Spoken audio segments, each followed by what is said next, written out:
Hello Year 7, welcome back to part 4, lesson 4 of computer science. Today we're going to be looking at RAM, ROM and cache. Last week we looked at the CPU, the fetch, decode, execute cycle, how the CPU gets instructions and processes them. And today we're going to be looking at 3 core types of memory. So without any further ado, I've got a starter for you to start with. Can you please pause the video and can you label the parts inside of the CPU? So what is 1, 2, 3, 4, and 5? So pause the video and then we'll go over the answers. Okay, I hope you found that all right. This was from last week's lesson. We have input devices connecting into the CPU and the CPU monitors them. Number 2 is the control unit. That's like the conductor. And it basically sends timing and control signals. Number 3 is the arithmetic and logic unit. This is where all of your maths and logic is done. Is this number greater than this number? What's 2 plus 2? And so on and so forth.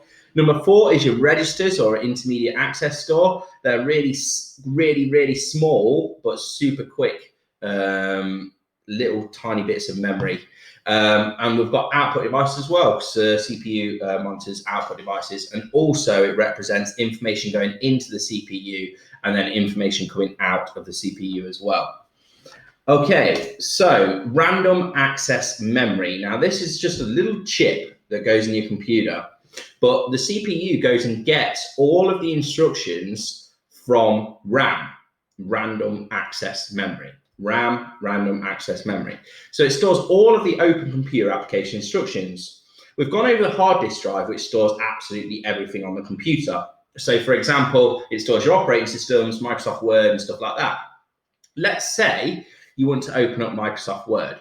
And what happens is those instructions of Microsoft Word get copied over from the hard disk drive into RAM.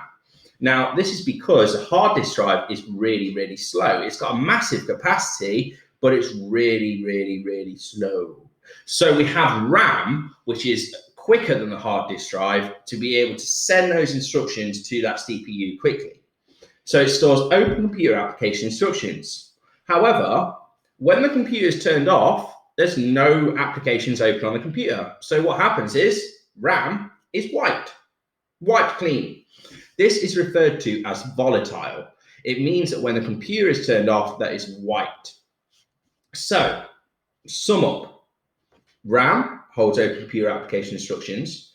It's faster than the hard disk drive, and it's volatile. So when the computer is turned off, it is wiped. Can you please write down everything on that slide, pause the video, and then come back?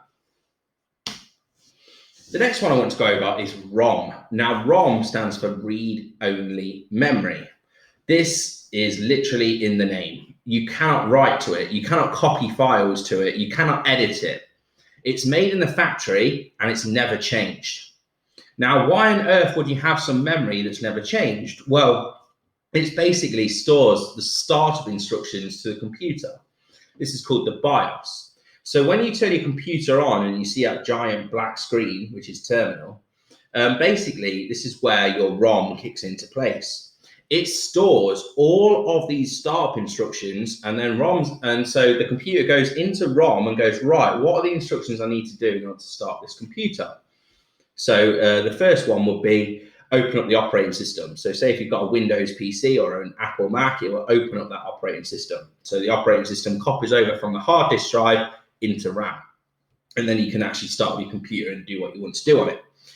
This is really important. Without ROM, then you won't be able to start your computer. Now, this is read-only, so you cannot change ROM. It's made in the factory, and that is that. It's non-volatile, so that basically means when the computer's turned off, it's not deleted, it's there forever. You can't change it, it's not deleted, it's there forever. This is referred to as non-volatile. So can we please write down these notes? Can only be read, you cannot change it, it's read-only memory.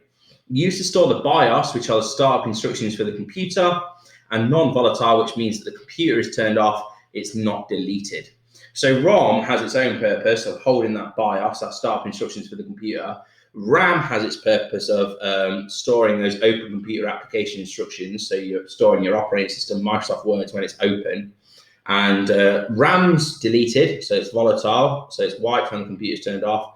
ROM isn't deleted, it's non-volatile, and it stores those startup instructions, those core instructions to get the computer working and running. So can you pause the video, write down everything on this slide, and then come back?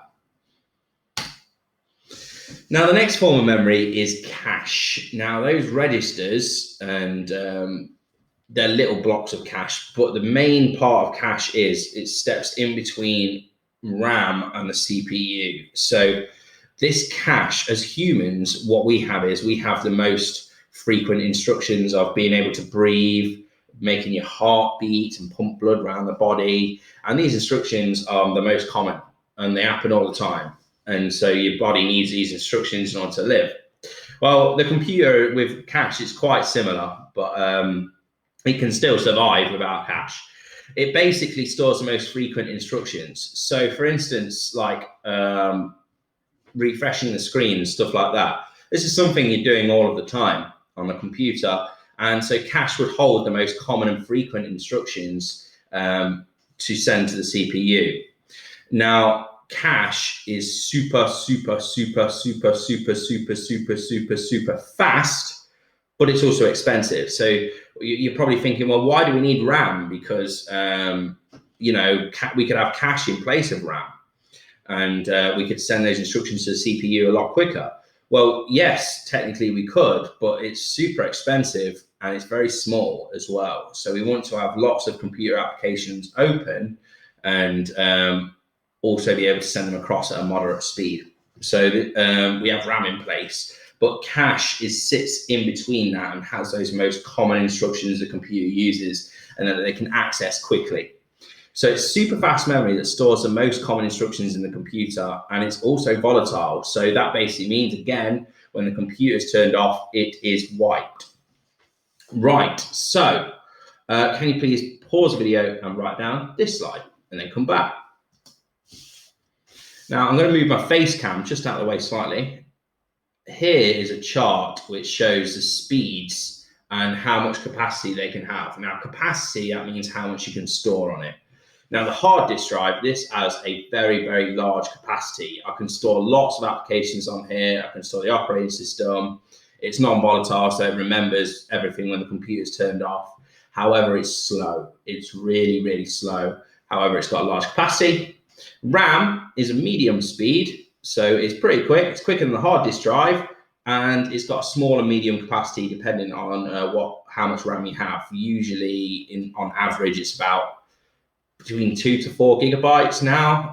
If you've got a real highly performing computer, you would have more than that. And cache is extremely fast, extremely quick. However, the capacity is mega small, so really small. So can you please write down and draw these pictures in your book and just write down the speed and capacity for each one?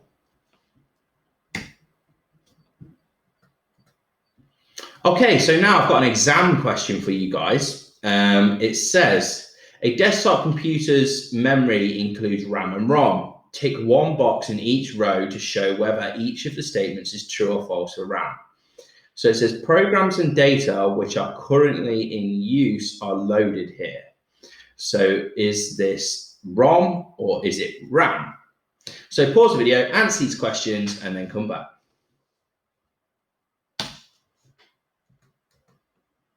Okay, so answers time. Well, programs and data are currently in use and are loaded here.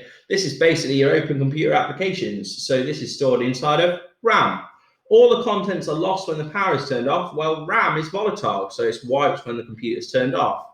And then we've got ROM underneath. It is used to boot up the computer when it's turned on. That's basically stores the BIOS, so therefore it's ROM, read-only memory.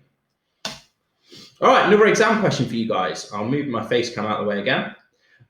Can you please match these descriptions to the piece of hardware? All right, so pause the video, answer the question, and then come back.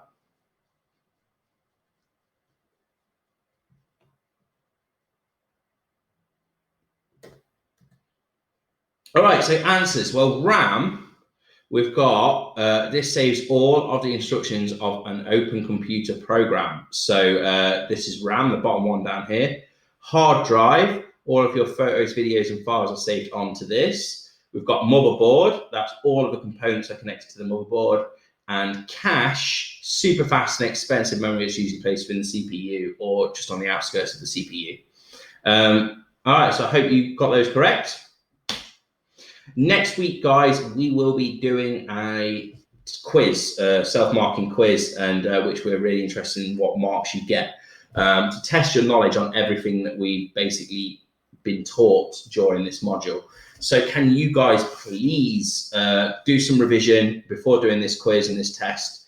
And if you need anything, by all means, let me know. Thank you so much for sending the work through. I mean, it's really good to see that you guys are working. Have a wonderful week. It's the end of the lesson. Well done today. Cheers. Bye-bye.